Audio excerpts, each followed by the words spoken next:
Hi everybody. Welcome back. We'll be dealing with material in chapter 15, personality and social interactions. Let me just make sure sound and video is working. So hopefully sound and video is working. So I don't have to do this again, do this over again.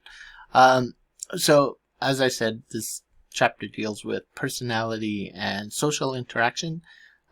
So we're getting into the realm of social psychology, a place that I'm a little more comfortable in. So I might do a little less criticizing of this class or the class material in this lecture.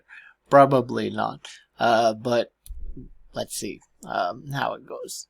Okay, so the three mechanisms of social interaction. So as we discussed in chapter 4, personality interacts with situations in essentially three ways: through selection, through evocation, and through manipulation of the situation that we're in, or of the people that we're with. So these three mechanisms can be applied to an understanding of how personality affects interpersonal situations. First, the personality characteristics of others influence whether we select them as our friends, as our mates, as even our spouses, right? Second, the personality qualities of other people evoke certain responses from us, and our personality qualities evoke certain responses from other people. And third, personality is linked to the ways in which we try to influence or manipulate others. So manipulation sounds nefarious. It sounds like a bad type of thing, but it's not necessarily nefarious. We try to influence and manipulate people all the time, mostly for good reasons. Hopefully most of us are doing it for good reasons, right? So let's break all three of those components down, and we'll start with selection. So basically, in our everyday lives, we choose to enter into some situations, and we tend to avoid or choose to avoid other situations. So these forms of situation selection can be based on what kind of personality traits that we have, and also how we view ourselves and how we view others and how we view the situation. So when we talk about social selection, that's something that happens constantly in our daily lives. We're constantly making these types of social choices, and some of them are trivial, right? You might say, should I go to this party tonight, right? It's probably not a big deal. Some of these selections can be pretty profound and life-changing, right? Should I marry this person? So social selections are essentially decision points that we make, and these decisions direct us to choose one path over another, and to avoid a path, or to avoid a certain path. So when we speak of selection, personality characteristics of others can influence whether we select them as being part of our lives, as being part of our social group or social network.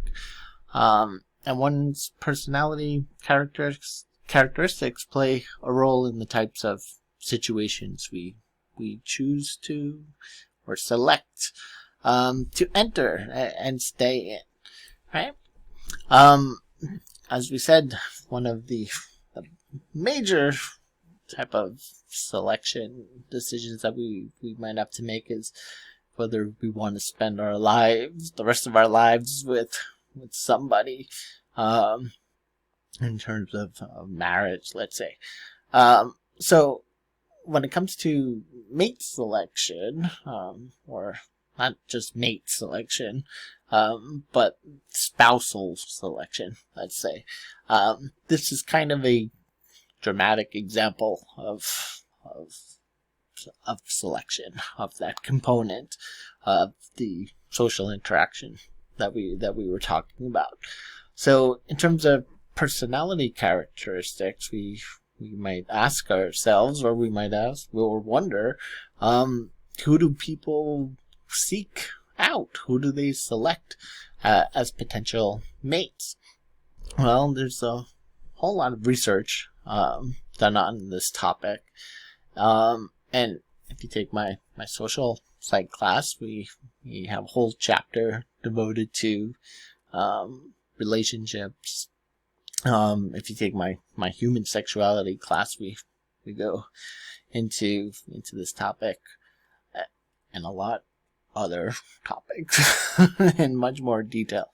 But for the purposes of this class, in one major study that involved over 10,000 participants from 6 different continents and 5 different islands, these participants were chosen for a study on the characteristics that play a role in choosing a marriage partner.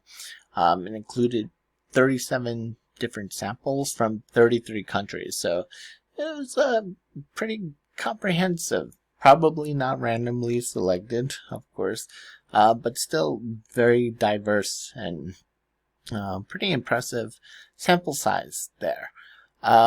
So what did this study find? Well, it found that mutual attraction and mutual love is the most favored characteristic. So most people want to be with someone who wants to be with them, essentially, is what it boils down to. And in my social psych class, for those of you who are taking it next semester, I'm going to make the same lame joke, because we'll see in a minute here that we do tend to prefer people who are more similar to us, and we tend to prefer people who like us. So as soon as we find out that somebody likes us, we kind of, even if we never even noticed this person before, they all of a sudden pique our interest, right? And my lame joke that I do in class is, oh, this person likes me? I like me too. We have so much in common, right? How could we not hook up? It's much funnier in person, not over the internet. So mutual love, mutual attraction, most favored characteristic. Also, as important are certain personality traits. These, for men and women, rated these were no gender differences in this regard. A dependable character, right? So you want somebody who's conscientious, somebody who you can depend on. Emotional stability, somebody who, let's say, less on the neurotic side, and a pleasing disposition, somebody who is nice, somebody who's pleasant to be around. These were personality traits that again showed up in the top 5 for both men and women, males and females. Other personality factors that rated highly by this international sample included sociability, so people who were friendly, kind of outgoing, neatness, so people kind of didn't want to be married to messy people. Kind of sucks because a lot of academics were not really known for our tidiness. Go take a look at picture, just Google Einstein's desk on the day he died. Right? But if you actually go to my office at work, is surprisingly neat, amazingly neat, compared to like the trunk of my car or something, right? So people prefer refinement and neatness, and also ambition and industriousness. So people kind of want other people who have some goals in life, who kind of clean up after themselves, and who can hold a conversation, let's say, in a group type of setting. Okay, so over the past century or so, two fundamentally competing theories have been advanced for whom we are attracted to. So you might have heard the saying opposites attract, right? Or the complete opposite saying, birds of a feather flock together. That's essentially the two competing theories. So the complementary needs theory, which we'll get to in a second, states that people are attracted to those who have different personality dispositions than themselves. So the opposites attract type of let's say theory. So in contrast to that, the attraction similarity theory states that people are attracted to those who have similar personality characteristics. So which one is right? Which one is correct? There's some research to suggest that maybe, there's some research to support both, but there is actually a clear winner as far as what's generally accepted in the field here. So when it comes to the types of personality traits that we are looking for in a mate, they tend to be the same personality traits that we have. So this idea of a sort of mating, where people are married to or hook up with, this some of this research is a little dated. Marriage is not as popular as it once was, right? People come up with a whole bunch of different types of arrangements, but just say for the sake of this lecture or the sake of this chapter, those who we choose to spend the rest of our lives with, or considerable amount of our lives with, we tend to look for people who are similar to ourselves.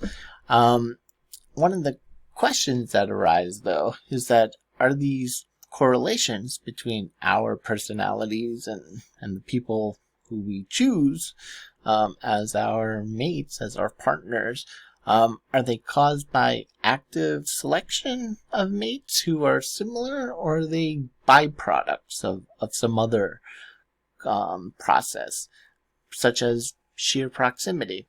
Meaning, the best predictor of this is becoming less true as time goes on, and as technology advances, and as courting and relationships change.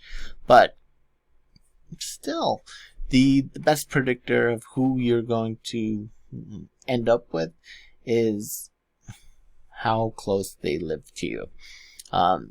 Research has even shown this. that this exists on college campuses. That if you're in one dorm, you're more likely to hook up with someone else in that dorm. Not just hook up, like a Netflix and chill type of deal. Partner up with somebody in a dorm that is closer to you rather than a dorm that is further away. And part of that is just sheer proximity. Part of that is just familiarity. You're used to seeing this person. You have more opportunities to interact with this person than you would a person who lives further away. So, are we actively seeking out people who share the same personality characteristics that we do? Or is it kind of just a coincidence? Or is there some confounding variable? Is there some other explanation?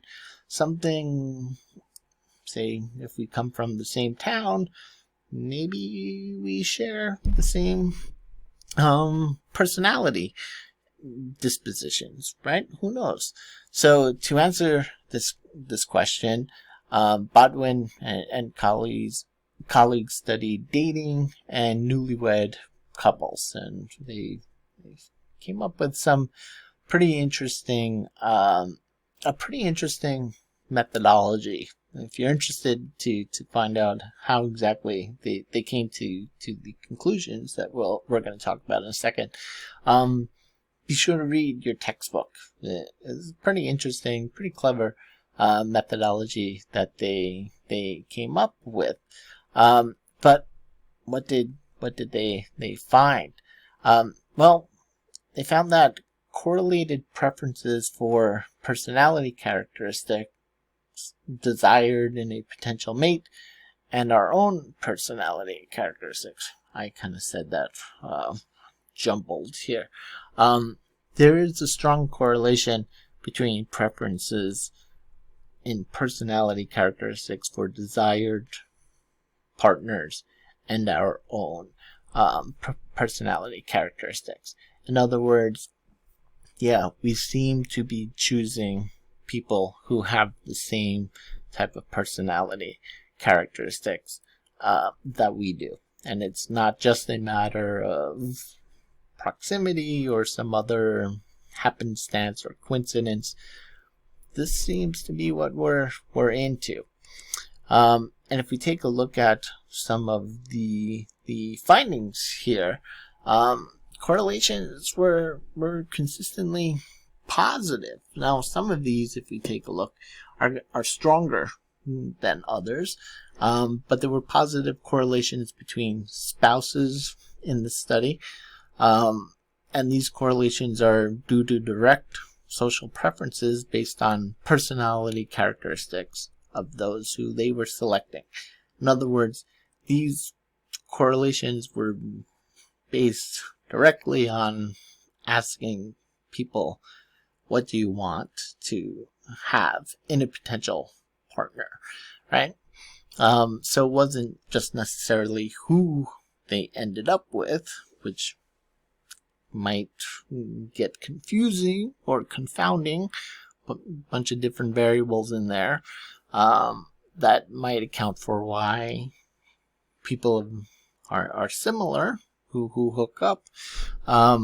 This is actually what people desired, what they found ideal, let's say, in a mate. So we can take a look at some of these correlations. Again, some are higher than others. It seems to be across the board. Intellect and openness, emotional stability, conscientiousness, and yes, agreeability, right? Extroversion here. So we see some correlations stronger than others, but by and large, we tend to be choosing or desiring people who share the same personality traits that we do. So do people get the mates that they want? We see that this research shows that we want certain qualities in our partners. Do we actually get them? It's just a fact of human life that we don't always get what we want. And this is true of mate selection as well, of our partners. So many people might end up matched with partners who kind of fall short of their ideals. So it might be reasonable to predict that individuals whose mates or partners kind of deviate from their ideals might be less satisfied than those who have mates who are closer to their ideals, right? Kind of common sense.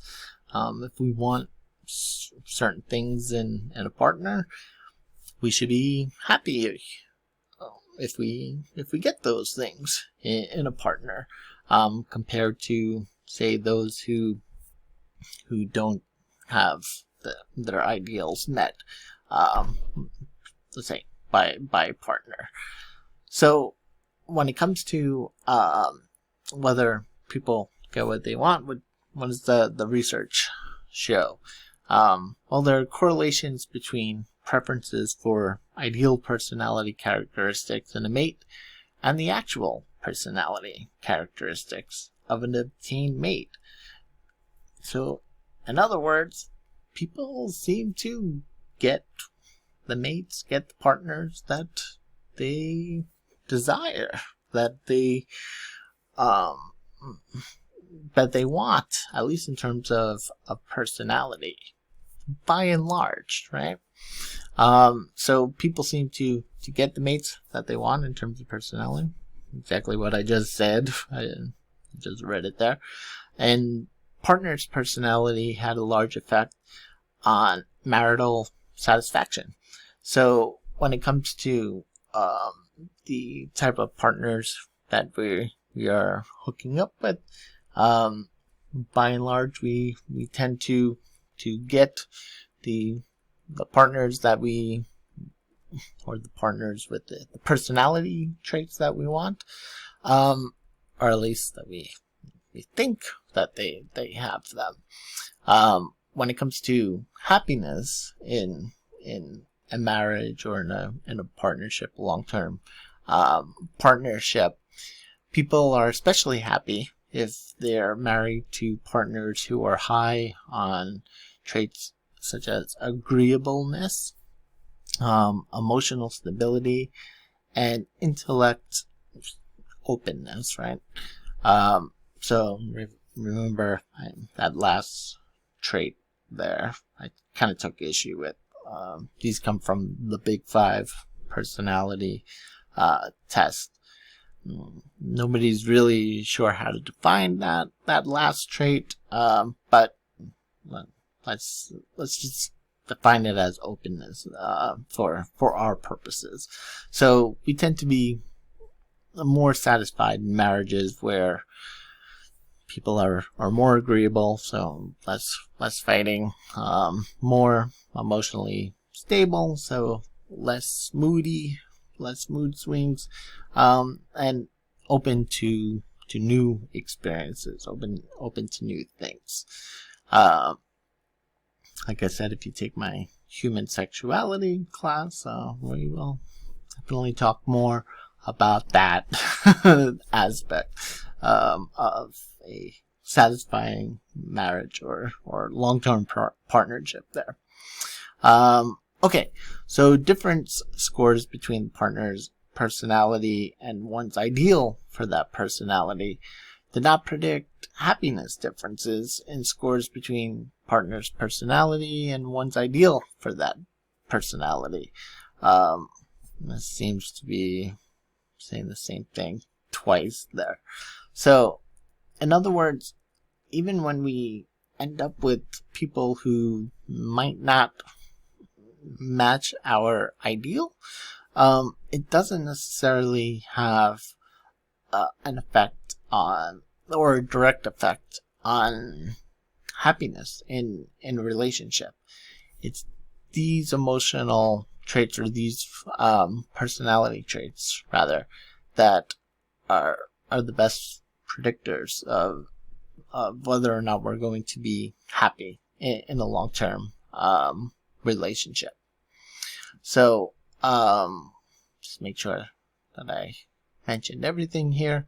So when it comes to these results that we're talking about now, again, this was a study done by Botwin and colleagues, and the results were consistent. One's partner's personality had a substantial effect on marital satisfaction. So again, these traits are kind of important in terms of marital satisfaction, being happy in a marriage or in a long-term partnership.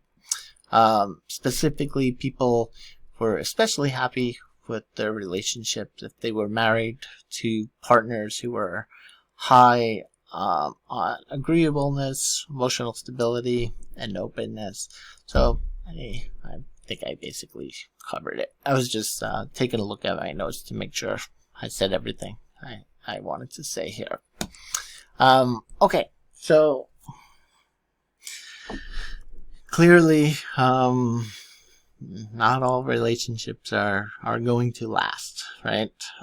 So even if the research shows we tend to end up with the people that we choose, or the people that we want to end up with, life happens. Money happens. A whole bunch of things happen. If any of you are signed up to take my applied social psych class next semester, I have a particular, I think at least, a particular clever explanation for some of the, for the high divorce rates in our society. And it's basically related to consumerism and the disposable nature of our culture. When something breaks, we throw it away. We don't really fix anything anymore, right? When I was a kid, there was a TV repair shop. Like, those things existed. There was a vacuum repair shop. Literally, like, if your toaster broke, you could go bring it to get fixed. Now we just toss it and buy a new one, right? So, I think we kind of have extended that mentality to our relationships as well, and to our marriages and partnerships and as well. So things aren't working, toss it out and get a new one, right? A newer model, maybe even. But that's my theory of maybe at least explains some of the higher divorce rates that we see now. So where was I going with this? Yes, eventually, some relationships are not going to last. We're going to see breakups of couples. So across a wide variety of studies, we see that emotional instability has been the most consistent personality factor or personality predictor of marital instability and divorce. So when it comes to, say, whether a relationship is going to last or not, we want to look at the emotional stability of the people who are involved. Also, when it comes to some other personality traits related to divorce and to marital instability, low impulse control, or low conscientiousness, particularly exhibited by husbands, also emerge as a good predictor of marital of divorce.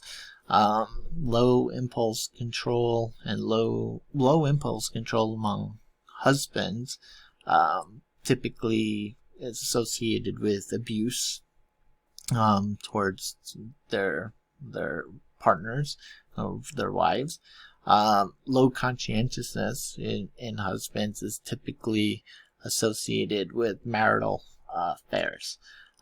So these emerge as predictors of divorce or long-term relationships dissolving. Now, I'll caution you that a lot of this research was done in the late 70s or the 1980s. Things have changed since then. Even not just when it comes to economics and how we view the family, but even gender roles have changed as well. You also have to take some of this stuff or some of this research with a grain of salt, because of social desirability effects, right? So women might have been less likely to admit to a researcher that they had been unfaithful. When we take a look at modern research, it's about a 50-50 split. There's really not a whole lot of difference when it comes to who's having an affair in a marriage or a long-term relationship. So, like I said, some of this research, even though what we're going to talk about in a second here, we see is from 2016. But some of the research that's presented in the book, in your textbook, about what kind of personality traits are, let's say, more associated with divorce or relationship ending, and particularly that they, I don't want to say single out males or the husband, but the emphasis tends to be more on the husband, more on the male. That might be a little bit of gender bias in there, which, we'll talk more about definitely in the next chapter in this class, which deals with sex and gender. But particularly during this time period, researchers might have unfairly blamed the males or the men in the relationship because they, I don't know, didn't realize that women have the same type of sexual desires, same type of needs. They engage in the same destructive relationship behaviors. There might have been a little bit of benevolent sexism going on, but again, that's just my opinion there. Some of the newer research, I would say, is more valid. Women are more likely to admit to sexual fantasies and admit to having multiple sexual partners and admit to affairs. So some of this research is a little dated. Okay, so getting out of my notes and going to what we have here on the slide. According to the violation of desire theory, this was put forward by Buss in 2016, so definitely much more recent than some of the other studies that are mentioned in your book. Breakups should be more common when one's desires are violated than when they are fulfilled. So again, seems kind of like common sense, right? That we should have more breakups when our desires are not met compared to when they are met. Also, people will actively seek mates who are dependable and emotionally stable, and those who fail to choose such mates are at higher risk for divorce. So this is a finding that seems to stand up to time and stand up to, say, different methodologies, research methodologies. And those who fail to get what they want, including a mate who is similar, tend to selectively break up more often than those who get what they want. So, in summary, we are more likely, or relationships are more likely to dissolve. People are more likely to break up when their desires are not being fulfilled, when their partners are not dependable or or emotionally stable, and when we fail to, let's say, get what we want from a partner, or what we get from a spouse. So that's the violation of desires theory. Okay, so although mate selection provides a pretty dramatic example of the effects of personality on social choices, as divorce is well, choosing somebody to enter into that type of partnership with, and then when the end or the dissolution of that partnership are both pretty extreme choices compared to the trivial types of say social choices that we make. There are several other domains of selection or choices that have been explored by personality researchers. So one important domain relates to the effects of the personality trait of shyness, right? So when we take a look at shyness and the effects that it has on individuals and the types of relationships they enter, or situations even that they enter, there's some interesting findings here. So shyness is the tendency to feel tense, worried, or anxious during social interactions, or even when anticipating social interactions. So anticipatory anxiety, right? Getting kind of nervous, getting anxious, knowing that you have to engage in some type of social interaction is also part of this concept of shyness. So during adolescence or early adulthood, shy people tend to avoid social situations, and this often results in a form of isolation, and isolation often results in depression or despair. And adolescence, early adulthood, where the age that most of you are at right now, say most of you, not all of you, but you're actually self-report as the loneliest age group, right? So a lot of people will think, well, it's the elderly, it's old people who are in the nursing homes, and all our friends are dead and whatnot. No one visits them. They're the loneliest. No, it's actually you. So you could imagine being shy or having social anxiety, how much more that compounds this type of isolation, this type of loneliness that comes with it.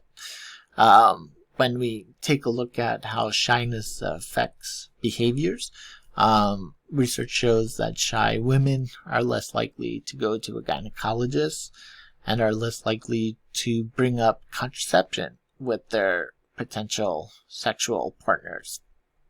So, shyness can result in some major health issues, or have an effect on it can have some major health effects, let's say. I don't want to dramatize the situation, but if you're sexually active, it's important to speak about contraception and protection, and to get regular checkups, sexual checkups, not just for women, for guys as well. But the research has shown these effects has shown these, let's say, results among women. Shyness also affects whether a person is willing to select risky situations in the form of gambles, right? So, people who are shy tend to have risk avoidance. So, not just when it comes to social interactions, but when it comes to pretty much all interactions. And there's something to be, being risk avoidant is not necessarily a bad thing. Some people could argue that it actually has an evolutionary benefit to avoid risks, but those same people would also argue that it's actually evolutionarily advantageous to take risks. So when we talk about evolutionary psychology, at least, right? The name of the game is to pass along your genes, right? So taking more risk, you have a greater risk of dying, but you also have a greater risk of passing on your genes to, let's say, more people. So when it comes to shyness, people will tend to be risk avoidant. Again, not just in social interactions, but in all interactions or all aspects of their lives. So they might be less likely to leave a shitty but stable job in order to pursue a much better job, but not a guaranteed type of job. They might also be less likely to, let's say, leave a bad marriage. Bad, put in quotations, a marriage that they might not be happy in, but it's at least stable. They become quote unquote comfortable in, rather than take the risk of, say, going back out into the dating pool and doing all that stuff, which is dreadful for anybody and everybody, I'm sure, but particularly for shy people.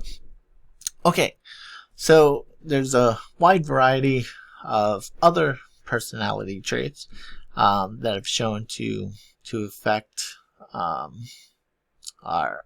selective entry into or avoidance of certain situations. So not just shyness, there's plenty of other traits. Those who are more empathic, let's say, for example, are more likely to enter situations such as volunteering for community activities. Those who are high on psychoticism seem to choose more volatile and spontaneous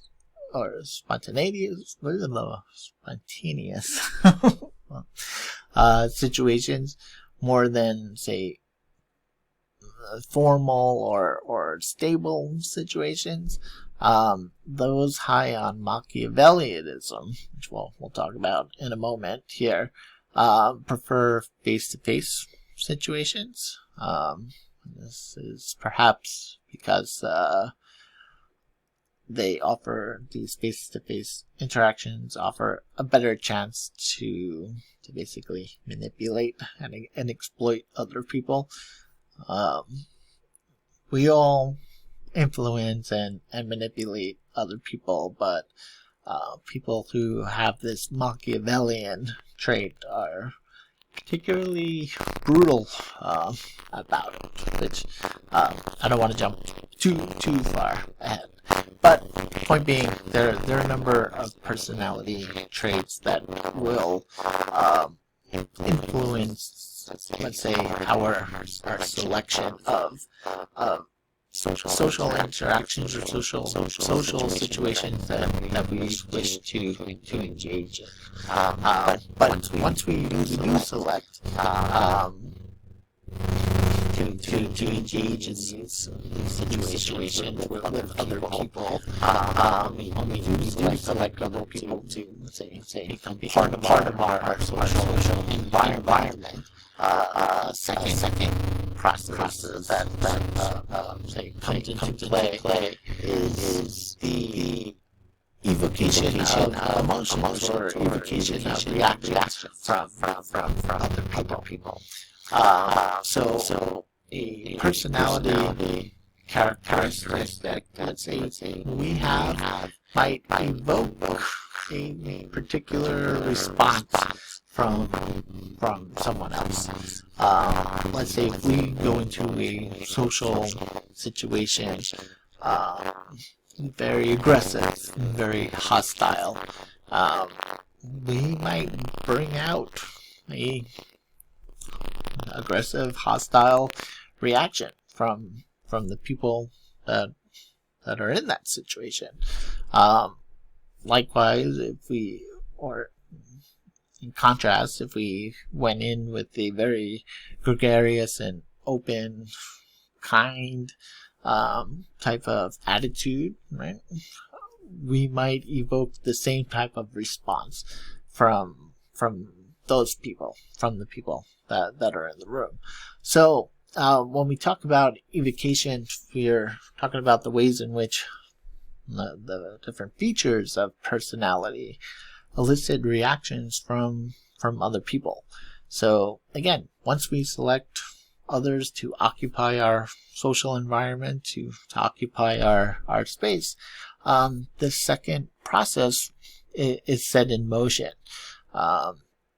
This evocation of reactions from other people. So I touched on this a little bit here, but it's well known that aggressive people evoke aggression and hostility from others.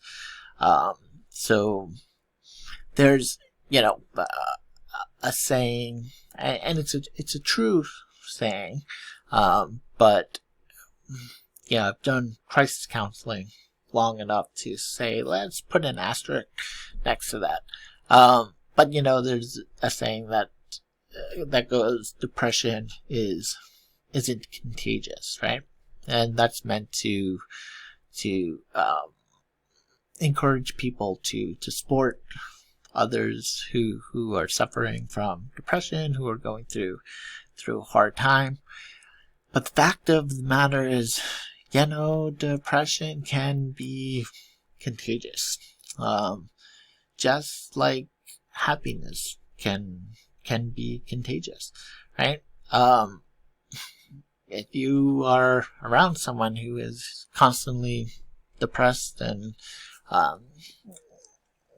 has a really depressed type of outlook on life, that can rub off. That can take a toll on people. This is why I always recommend, and there's no conflict of interest because I'm not a clinical psychologist, so I don't see patients, right? But I always recommend that everyone be in therapy, even if you especially if you don't think you need therapy, you almost definitely do need therapy. But I think everyone can benefit from therapy. This is a person who is paid to listen to you bitch and complain and whine and all of that stuff, right? They get to listen to all of that stuff, and they're paid to do it. They have to sit there and listen to it for an hour a week, and you get to spare all your friends. So, again, I say that half jokingly, of course, but there's actually a lot of truth to that. Like any good jokes gotta hit the truth. Yeah, sometimes it's good to have someone to get all that stuff out on, because it can take a toll on friends and family. So not just depression, any type of emotion, as we see here, the research on aggression, right? Aggressive people will elicit aggression from others. If somebody comes up to you and gets all up in your face, you're going to just naturally be aggressive back and hostile back.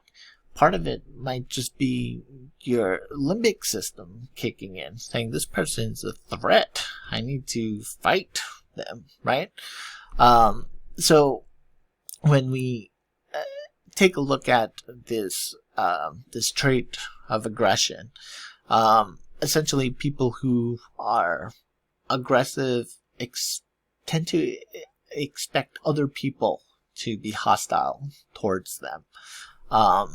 One study has shown that aggressive people chronically interpret ambiguous behaviors. So when they're really not sure, are you being nice or are you being not nice, they always go for not nice, right?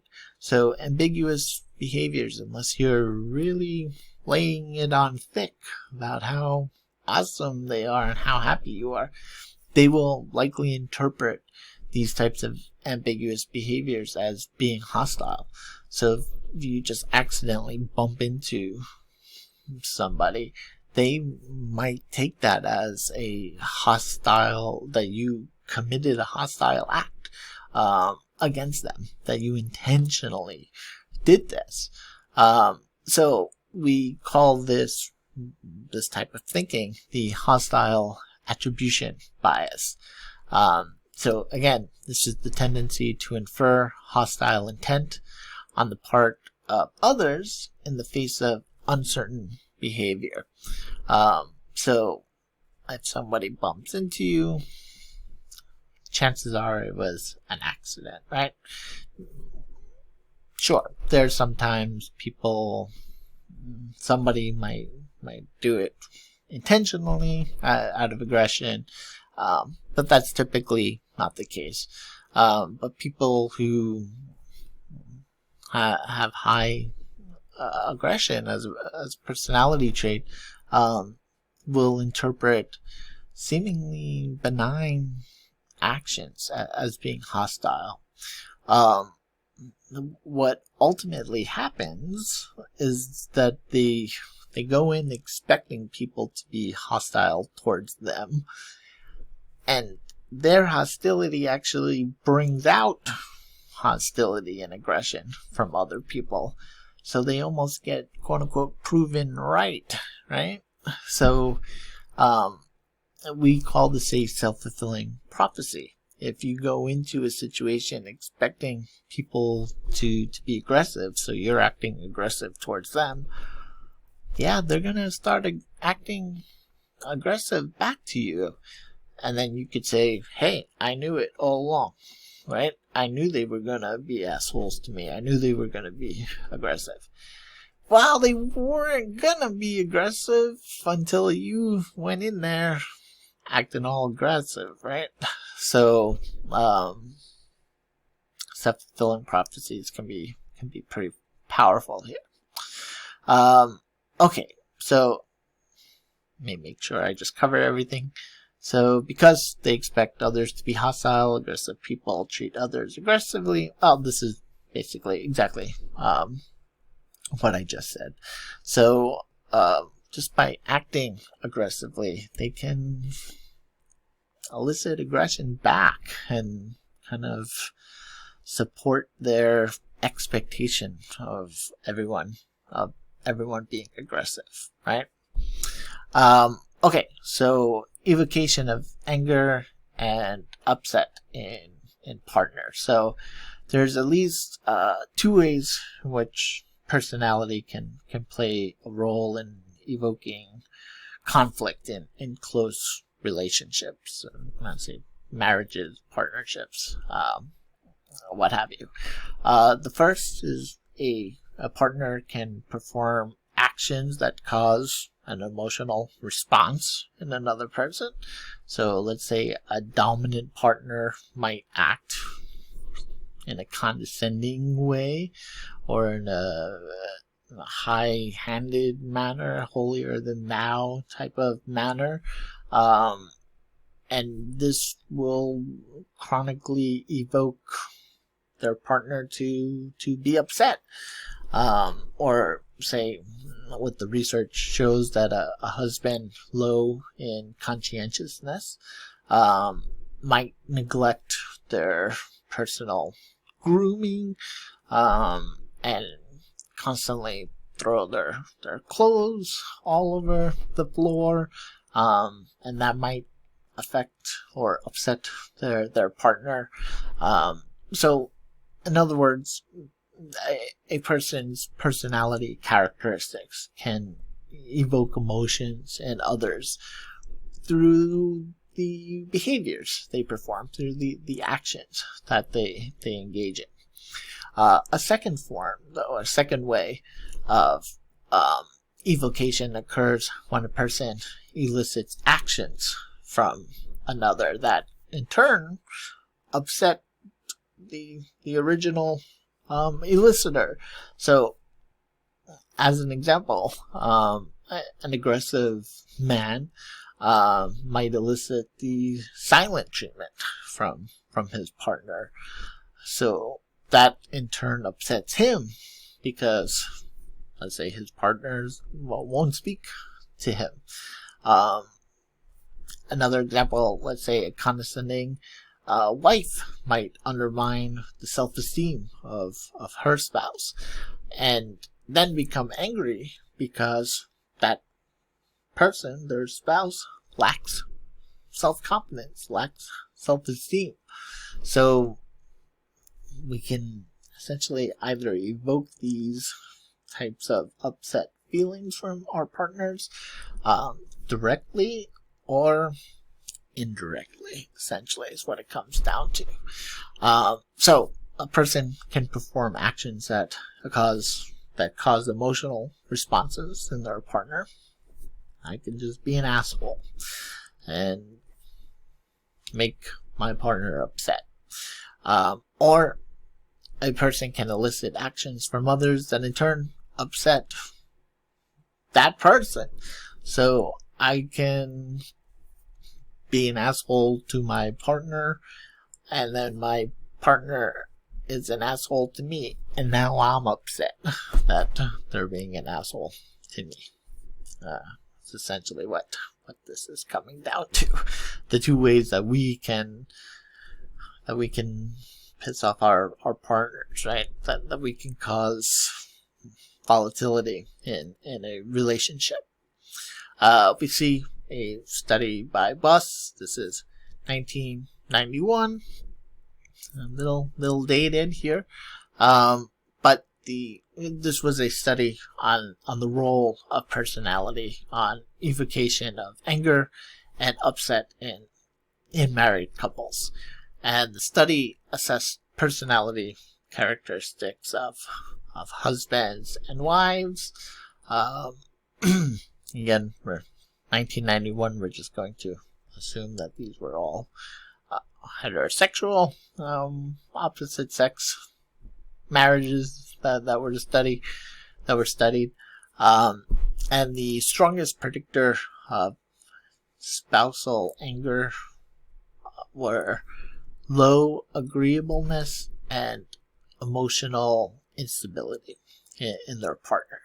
So again, we see yet another study that shows the importance of these personality traits. So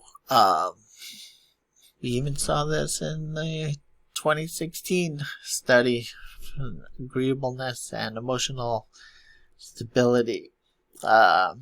So keep this stuff in mind before choosing to enter into long-term relationship. Make sure you might say, oh, we're perfect for each other. We're exactly alike, right? Are you really though? Like, maybe you should have them do. I was gonna make a joke and say make them do an online personality test. But there might be some usefulness to that. Maybe instead apply the things that we've been learning in this class, especially to evaluate this potential long-term partner on these, at least these two personality traits, right? Okay, so evocation through expectancy confirmation. So expectancy confirmation is when people's beliefs about the personality characteristics of others cause them to evoke in others actions that are consistent with those beliefs. So again, a self-fulfilling prophecy, right? So if we have particular expectations of someone's personality, for example, this is the problem that comes with let's say sites like Rate My Professor, or I think that's the only one left, but there used to be at least one other site. The problem with that is it's usually a bimodal sample. So the only people who are rating their professors are people who really hate their professors or who really love their professors, right? But if, let's just say, even just half of the class reads a review that says, oh, this professor is extremely boring, what a snooze this class is. Okay, now you got half the class expecting this professor to be boring. So they're sitting there looking at their phones, daydreaming, sleeping, doing whatever.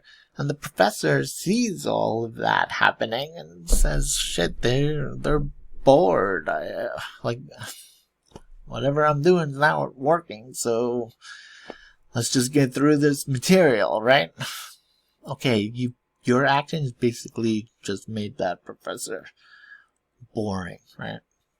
Granted, they might have been boring to begin with, but chances are not really, right?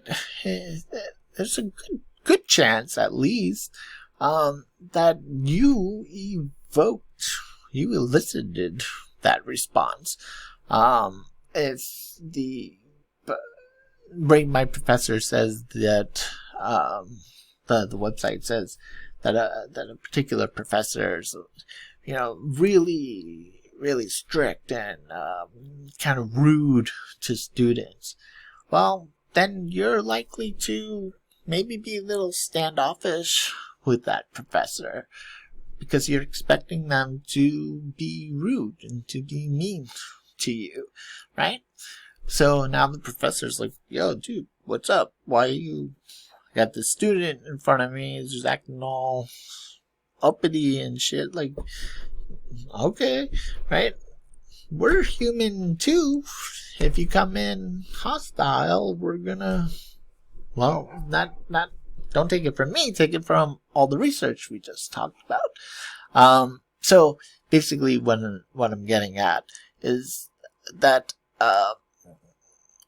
we oftentimes will not only just see what we want to see, but our expectations can often elicit the behaviors or the traits or the actions or emotions that we are expecting from people. So that can be dangerous, right? Not just physically dangerous, but if we're dealing with hostile or aggressive people, certainly dangerous. But dangerous in the cognitive sense is that, we're all prejudiced. We all have biases. We all walk into certain situations with preconceived notions. And those biases and preconceived notions might actually cause us to experience exactly what we expected we were going to experience.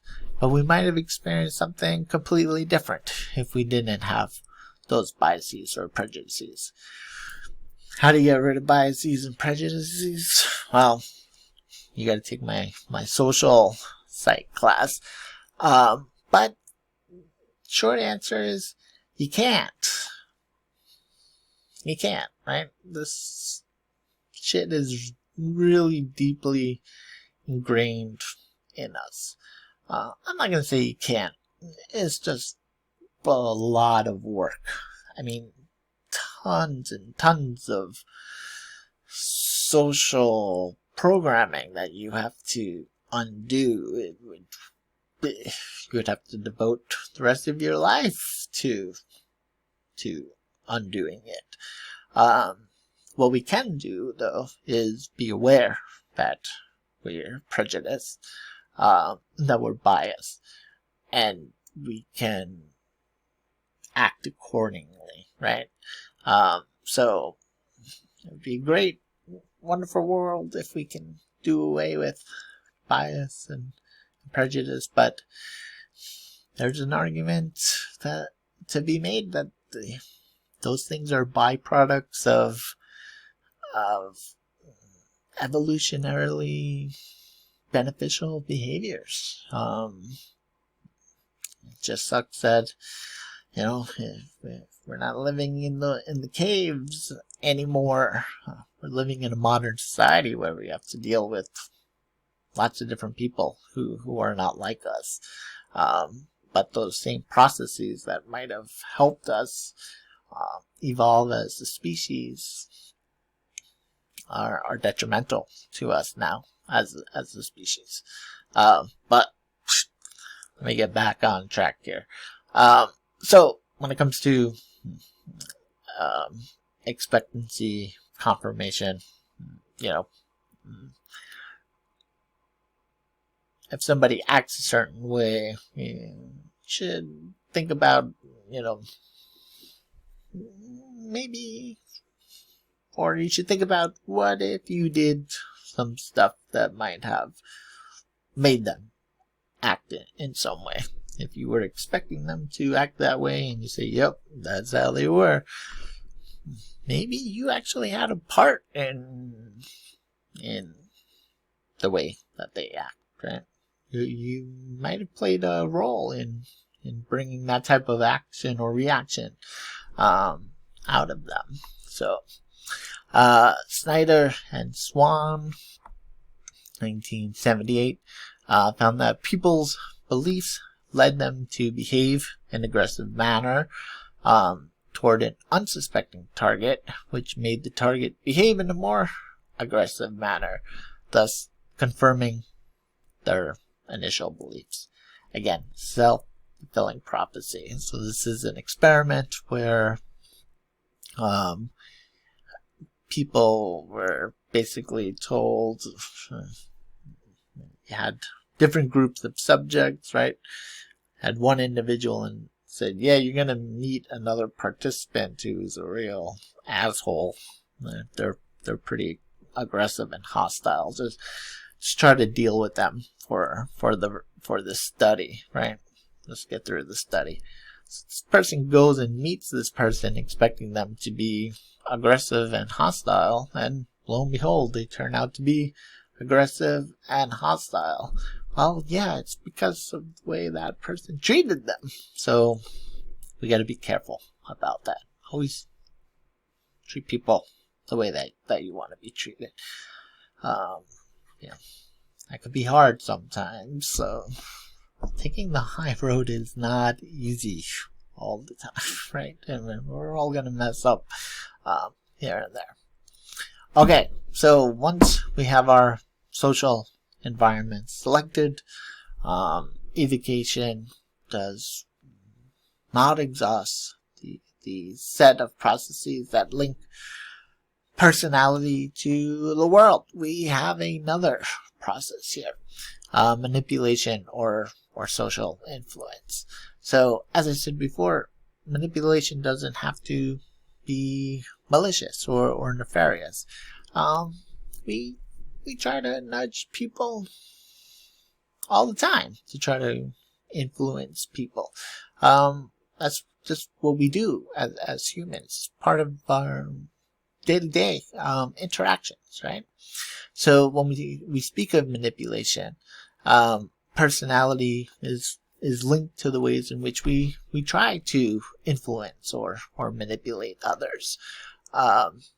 We'll see that people who are higher or low on different of the big five personality traits actually take different approaches to manipulating or trying to influence others. Excuse me. I've been filming a couple of lectures, so my voice is going out, and my brain is starting to go out as well. So manipulation or social influence includes ways in which people intentionally try to alter or change or exploit other people, and it can be examined from two different perspectives within the realm of personality psychology. The first realm, or the first question we could ask is, are some individuals consistently more manipulative than others? And second, given that all people attempt to influence others, do stable personality characteristics produce or predict the tactics that are used? I kind of already gave away the answer to that 2 seconds ago, but let's go for it anyway. So, a taxonomy of the 11 tactics of manipulation. So, remember that a taxonomy is just a way to classify things, right? It's a classification scheme. So it's a way for us to identify and name groups within a particular field or a particular subject. We spent, I forget which chapter it was talking about taxonomies. Chapter 3 or 4. It was pretty early on in the semester. But a taxonomy of tactics of manipulation was actually developed through a two-step procedure. The first step is a nomination of acts of influence. And the second step was a factor analysis of self-reports about these nominated acts. So, what do we mean? Let's put this in English here, in normal people language. Nominations of acts of influence. Well, the way that this taxonomy of manipulation was developed was to first solicit from people ways in which they try to manipulate people. So this is what we mean by nominations of acts of influence. Literally just ask a bunch of people, what are some of the things you do to influence your mom or your brother or your sister or your friend or your boss or your coworker or your spouse or your kids, or what are some of the things you do to get what you want, right? Or what are some of the things you do to get people to do what you want them to do? So this was the first step, essentially, is coming up with a list of these different types of actions. The second step was to collect a whole bunch of data through self-reports and observer reports about these acts and who uses them and when they use them, and use factor analysis to actually identify the different tactics that are used, to see which of these acts kind of group together, which of these acts are more similar to each other and different from the others. So through this research, 11 tactics were identified, including charm, coercion, silent treatment, and reason, just to name a few. Actually, I think we have all of them here. Let's make sure. 1, 2, 3, 4, 5, 6. Okay, so we got all the different tactics here. And we have an example of the tactic. So the tactic of charm, one of the act nominations that might fall within this factor or this tactic here. I try to be loving when I ask her to do it, meaning whatever it is this person is trying to get this woman to do, right? Coercion, I yell at him until he does it. Silent treatment, I don't respond to her until she does it. Reason, I explain why I want him to do it. Regression, I whine until she does it. Self-abasement, I act submissive so that they will do it. Responsibility invocation, so I get her to make a commitment to doing it. So basically, make them promise to do something. Hardball, I hit him so that he will do it. Pleasure induction, I show her how much fun it will be to do it. Social comparison, I tell him that everyone else is doing it. And monetary reward, I offer her money so that she will do it.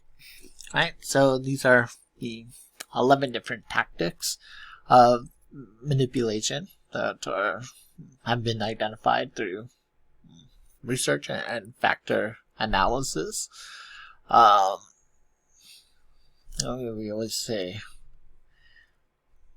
I always say to students, like, advisees, when students come to me for advice, they want to get into like a professor's class that's closed out, say, email the professor and tell them all, like, how you've heard such wonderful things about that class and such wonderful things about them and how awesome they are as a professor.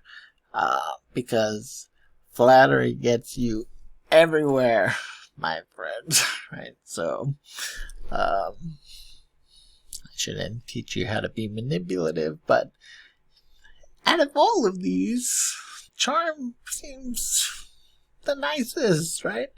Or monetary, if we were. You could also offer, you could bribe the professor to get in the class. Well, they're not likely to take it.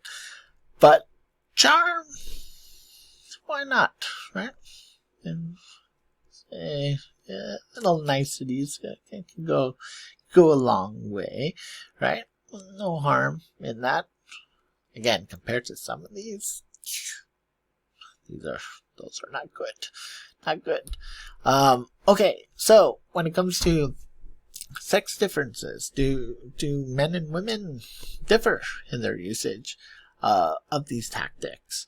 Well, again, Buss in a 1992 study found that by and large, no, there's not a lot of differences between men and women, or males and females, when it comes to which tactics of manipulation they're going to use, with the exception of regression. So men and women will equally perform almost all the tactics of social influence. Again, the exception was regression in samples of dating couples and married couples. Women tend to,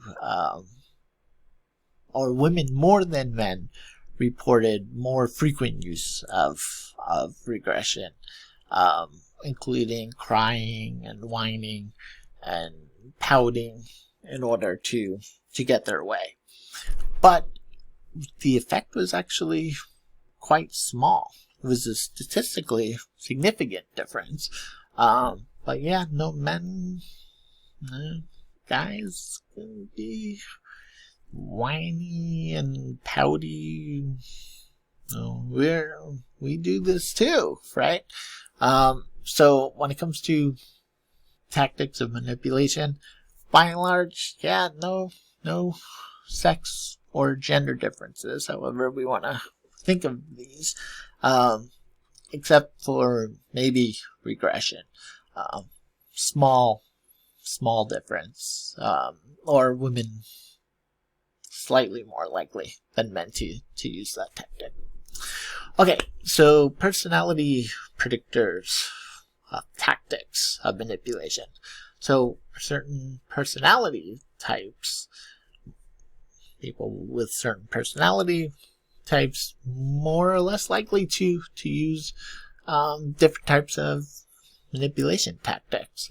So in a sample of more than 200 participants, Buss, again, in his 1992 study, rated each act of influence on the degree to which, or asked participants, to rate each act of influence on the degree to which they use it in 4 different types of relationships. Which of these 11 tactics, how often do you use this with your spouse? How often do you use this with your best friend? How often do you use these with your mother? How often do you use these with your father? Then, for correlations were computed between the personality traits of the participants and their use of these tactics, these 11 tactics. And here we go. Here are some of the results. So people who scored relatively high in dominance tend to use coercion and responsibility evocation. So this kind of makes sense, right? People who are high in dominance might be more likely to try to coerce somebody into doing something. Interestingly, or maybe not so interestingly, depending on how much you think about this. But people who score low in dominance tend to use self-abasement. That one is not much of a surprise, right? People low in dominance will act very submissive until they get the person to do what they want. But they're also more likely to use hardball tactics, like physical aggression, in order to get people to do what they want. That one could be, like I said, surprising, but maybe not so much if you think about it enough. Also, highly agreeable people use tactics of pleasure induction and reason. So people who just try to get along will be more likely to try to get you to do something by telling you how much fun it's going to be for you, how much you're going to enjoy it. Or they will use reason to try to get you to do what they want you to do, right? So, well, wouldn't it make more sense if we did this instead of that, and yada yada yada. People who are disagreeable, low on the conscientiousness, will use tactics of coercion and the silent treatment. Now, we have all used all of these tactics at some point, even the hardball tactics, if you, maybe unless you're an only child, but if you grew up with siblings, I'm sure you hit a brother or a sister to get them to do something, right? And we've been on the receiving end of all of these tactics as well. We're talking about whether people are more or less likely to use these consistently, right? Some other research findings. The personality trait of conscientiousness is associated with reason. So somebody who is high on conscientiousness might try to reason with the person and try to convince them why what they want them to do is the right thing to do. Emotionally unstable people use a variety of tactics to manipulate others. The most commonly used would be regression. So emotionally unstable people would be more likely to whine, to cry, to pout. It's interesting that the silent treatment doesn't fall into this category of regression, that actually came out as a separate factor, right? Because it kind of seems like the silent treatment should kind of go along with those, but it's actually a separate factor. Tactics used by people high on intellect or openness to experience, they're more likely to use reason, try to convince the person it's going to be good for them and pleasurable, and also try to get the person to take responsibility for something in order to get them to do that thing. Tactics used by people low on intellect or openness, social comparison. So social comparison, that's kind of like hopefully, right? Take a look at the world and the people who occupy it at the moment. Everyone else is doing it. That should be the least convincing argument for you to actually do something, right? If anything, that's a good reason for you not to do something, is because everyone else is doing it. So people who tend to be low on this trait of intellect or openness will often say, well, this person is doing it, or that person is doing it, or everyone's doing it, so don't you want to be like them? I say, no, I don't. I don't want to be stupid, and I don't want to be conned into, I say, try different tactics. There's 11 of them. You choose this one. This is the bottom of the barrel, right? Turn that shit around on them. Topsy-turvy, that motherfucker. Be like, what? You chose that one? That's not gonna do it. Okay. Earlier I had mentioned this idea of the Machiavellian personality. And I said we would get to it. So here we are. So Machiavellianism is a particular brand of manipulator. These are people who have this Machiavellian personality. Use how do I put this? They use other people as a means to an end. So they will have no problem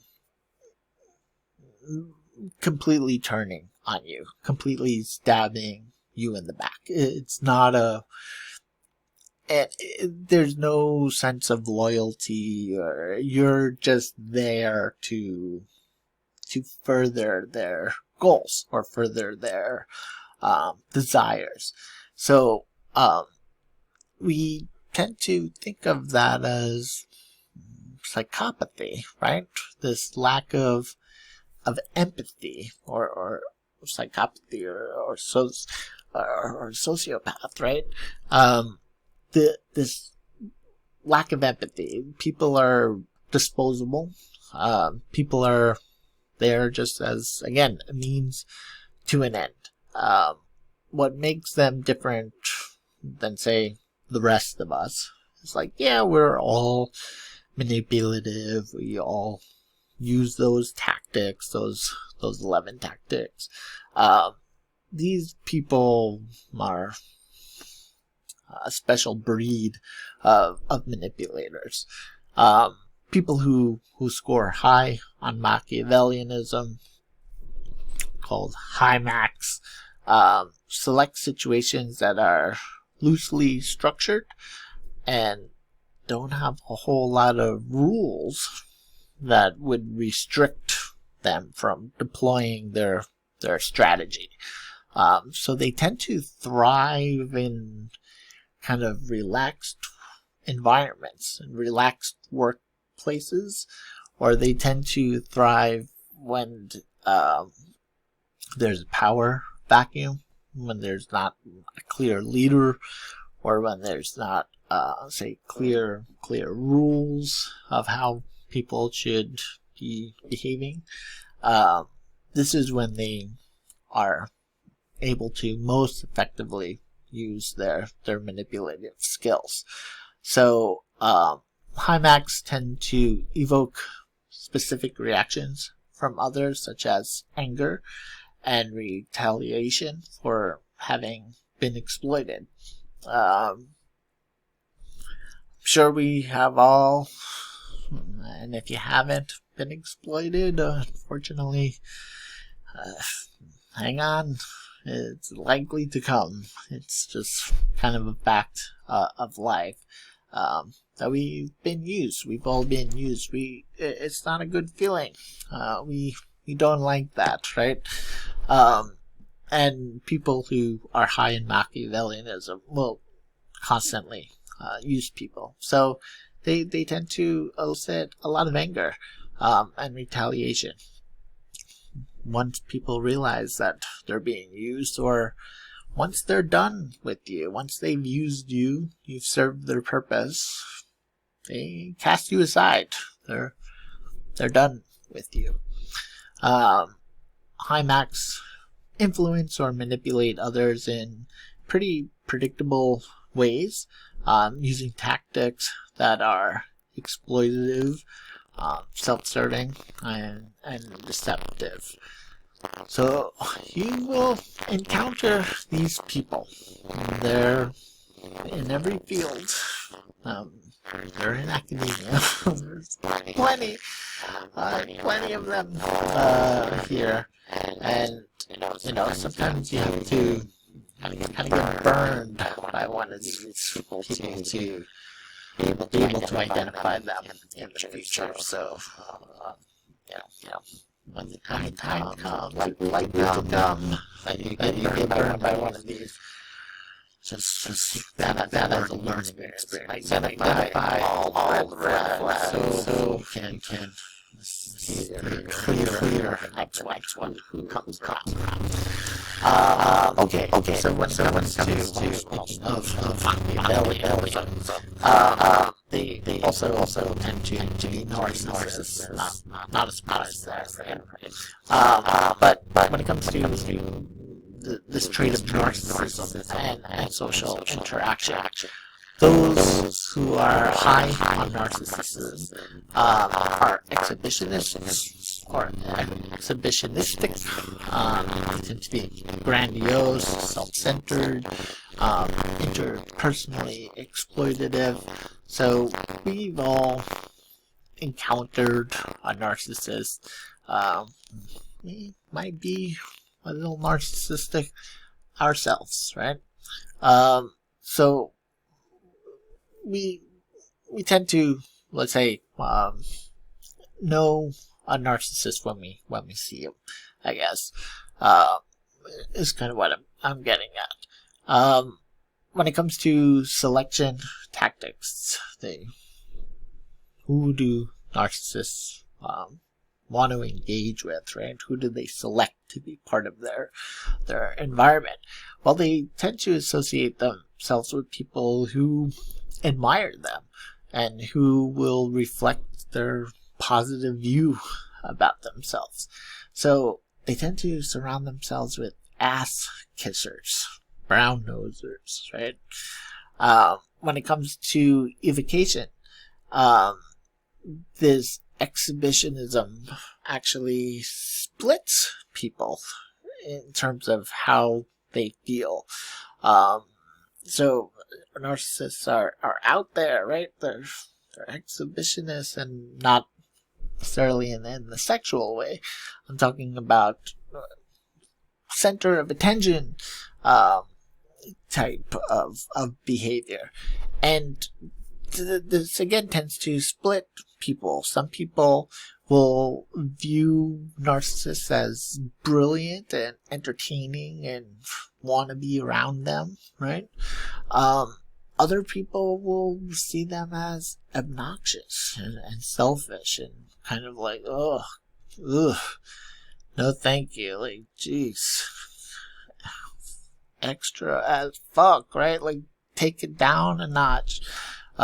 So narcissists tend to evoke different reactions from different people. Mostly one of those two reactions. And then, of course, when it comes to manipulation, narcissists are highly exploitative of other people. They're not as good at it as Machiavellian or Hymax are.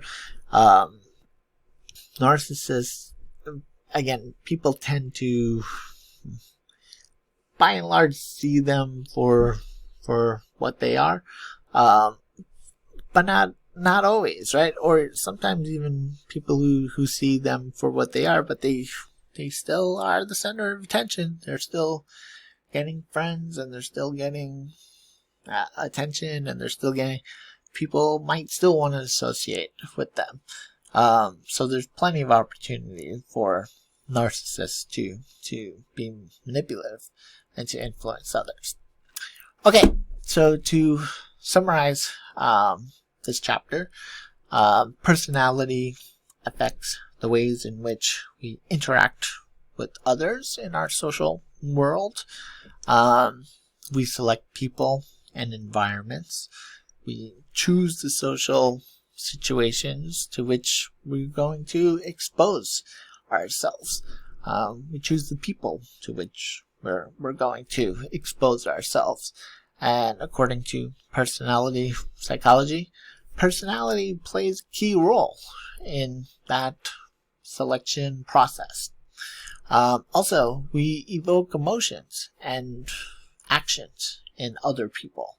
So we elicit emotions and reactions from others and behaviors from others. So evocations are based in part on our personality characteristics. So certain aspects of our personality are going to evoke certain emotions and certain behaviors from other people. And finally, personality plays a key role in the tactics used by a person to influence or manipulate others. And again, influence and manipulate don't necessarily have to be nefarious. They don't have to be malicious. Part of nature, part of being human. We try to influence each other. Taking that aside, there are certain tactics in that list that are clearly abusive, right? Or can easily become abusive. And there are certain personalities that really take this influencing and this manipulating to an extreme. Talking about the Machiavellianists and the narcissists, right? Okay, that's it for this chapter. Debating whether or not I should do another lecture right after this. Maybe I'll take a break. I will see you soon. I believe we talk about sex and gender differences and personality in the next lecture. So I will see you all then. Take care.